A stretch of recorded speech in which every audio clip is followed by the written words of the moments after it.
Hey Blues, and welcome back to another video. Stephen here, of course, previewing tomorrow's first home game of the season, and it's gonna be a scorcher. About 30 degrees tomorrow, glorious blue skies at the Etihad Stadium, a City take on Bournemouth. I can't wait. I'm so excited for this game tomorrow. Of course, don't forget as well, I'm gonna be that guy now. I'm gonna be the old guy. Wear your sunscreen. You don't want to get a sunburn. You want to watch Haaland score in peace. So today I'm going to preview this game, of course, go through the overview, the general mood of the game, look at the team news, try and predict the lineup, and I've got some words as well coming up from Sam, who's a Bournemouth fan as well, later on in this video. Loads to talk about. Before I do that, though, I would quickly like to say, go and download OneFootball right now. Get the app and download it right now. If you would have downloaded it already, you would have known that Guardiola was talking very positively about some potential new signings before the transfer window is done. It's where I get all my Manchester City information sent straight to my phone, all the breaking news from across the world of football as well. And you can get all the stats and information, and obviously it's glorious and it's free as well, which is absolutely brilliant. All your favourite City websites and all that kind of stuff are aggregated on there as well, so you get all the official updates. Download OneFootball. It does help support my channel a little bit, and it's an absolutely brilliant app. What are you waiting for? Do it right now. So let's go into this game. Look, there's no way to sugarcoat it. It's Bournemouth. They've come up from the Championship after 2 years down in the wilderness, and obviously they'll be expecting a very difficult game. And obviously, as City fans, we're expecting the opposite. Everything is set up tomorrow for tomorrow to be an absolutely fantastic game.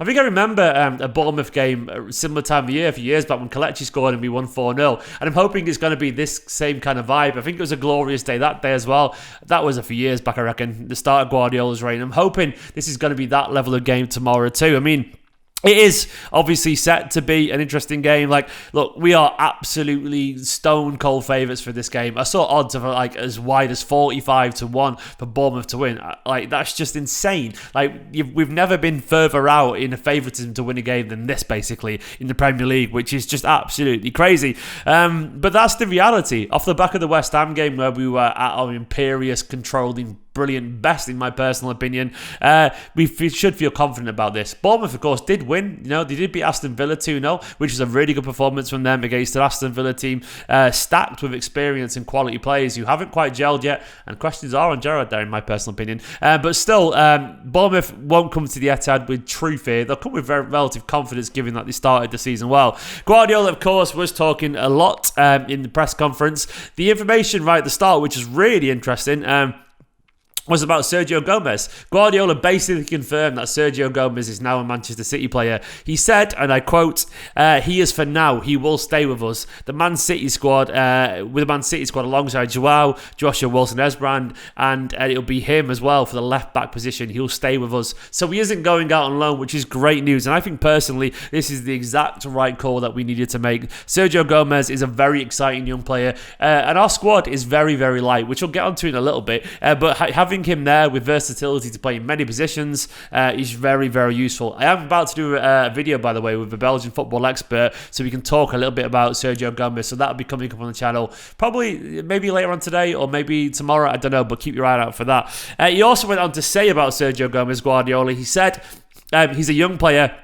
In the Under-17 World Cup years ago, the best player was Phil Foden, and Sergio, was the second best player. He played in Spain for the Under-21s, and he's a young talent for Barcelona. He went to Borussia Dortmund, but then played in good hands under Vincent Kompany. Yeah, that's true. He did. He was the second best player at the Under-17 World Cup when Foden and England obviously won it. That was a good head-to-head, and it's good to have another young, talented player at our hands. Guardiola did actually say that we still could sign another left-back this summer, which says to me that they want that experience, which I'm happy about. I think an experienced player, while this guy just operates around the squad due to his versatility, could be very sensible. He was also talking a little bit about Haaland as well. Here's some quotes from Haaland.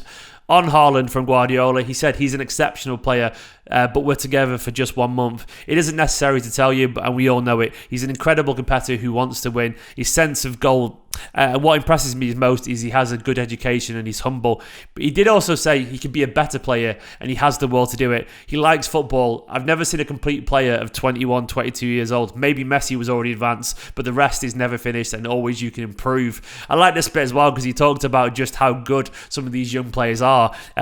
He said, we'll try this season or next season. next season maybe, for him to be a better player than when he arrived. Like Phil, who's an exceptional player, but managed to be better. Incredible instincts, but has to read situations better. We're here to help them. He talked about Alvarez as well, Phil Foden, Cole Palmer, said they have a lot of margin to improve. I wouldn't like to say that they are done. I like that personally. I like that Guardiola is already looking at the likes of Cole Palmer, who he name dropped with Foden and Alvarez and Erling, and then Sergio Gomez as well. All of a sudden, like 5 excellent young players around 22 years old, they're 21 years old. That is the future Manchester City Football Club, and that does get me excited.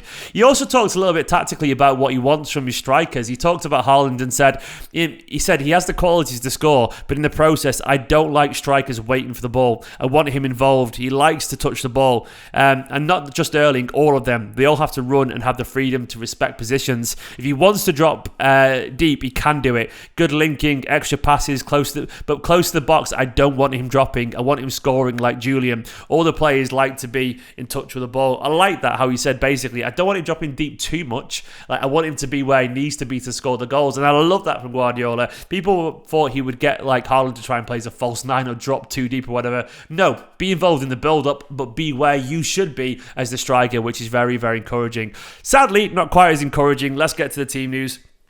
Guardiola, unfortunately, did have to say that Laporte, of course, is still out, but not just that. Kalvin Phillips is suffering from the word, I'm going to say the word again, some niggles. Unfortunately, he's got a little bit of an injury by the looks of it, and he's also potentially joined as a doubt by Cole Palmer. Don't know what the extent of those injuries are, but it looks like Cole Palmer and Kalvin Phillips are struggling a little bit, which does make the bench a little bit light. Now, as a way of comparison, I'm going to look over back to my Twitter as a reference, but presuming it's an easy way to reference it. If you presume the starting lineup is the same as last weekend, this is what the bench will look like in terms of senior options. Ortega, Stones, Bernardo, Alvarez, Mahrez. They are the 5 senior options available on the bench if Cole Palmer and Kalvin Phillips and Laporte are out. Which is light. It is light. You can see immediately why Sergio Gomez would really help there, because we do need that. But it is what it is. Hopefully the likes of 𝐿𝐵ete, Wilson Esbrand, maybe, I don't know, Oscar Bob or something like that will be able to step onto the bench and make themselves useful if they need to.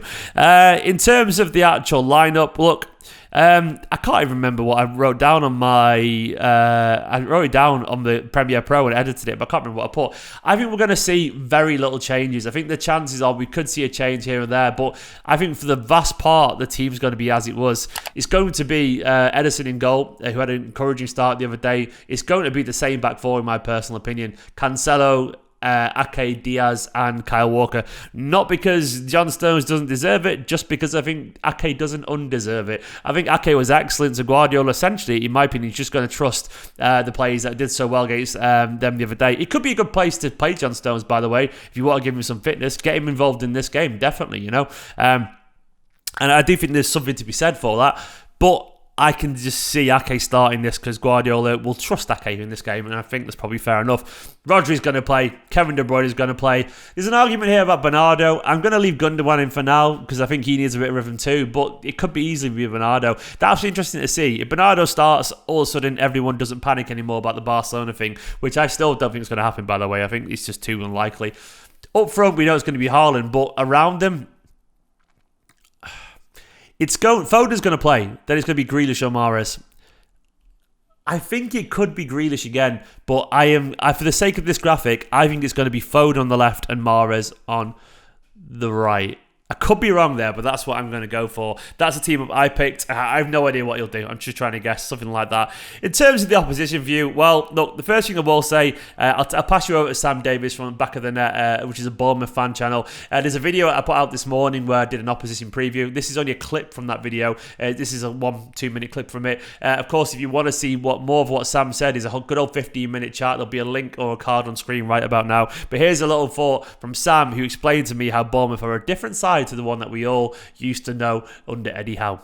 It's going to be very difficult. I think a lot of Premier League fans are looking at the Bournemouth side that come up thinking they're going to be very similar to what came up in 2015, where we were a very gung-ho side. If you score 3, we'll score 4. We had that kind of temperament, and that was instilled by Eddie Howe. But since he's left, since we've had 2 seasons of Championship football. A lot has changed. So you're going to see a very reserved side, very conservative in our play.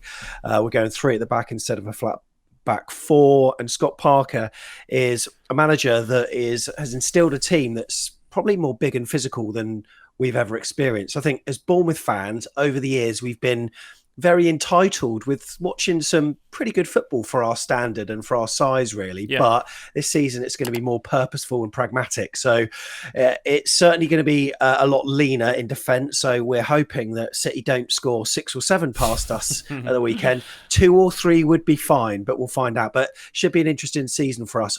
I'm not overly optimistic, I've got to say. Big love to Sam there, an absolute top bloke. And of course, go watch that full video if you want to. And he's right. And Guardiola also talked a lot about Bournemouth and how they changed. They are no longer the free-flowing football side that they used to be. Scott Parker's made them a lot more functional and pragmatic, which of course got him back into the Premier League, so you understand that.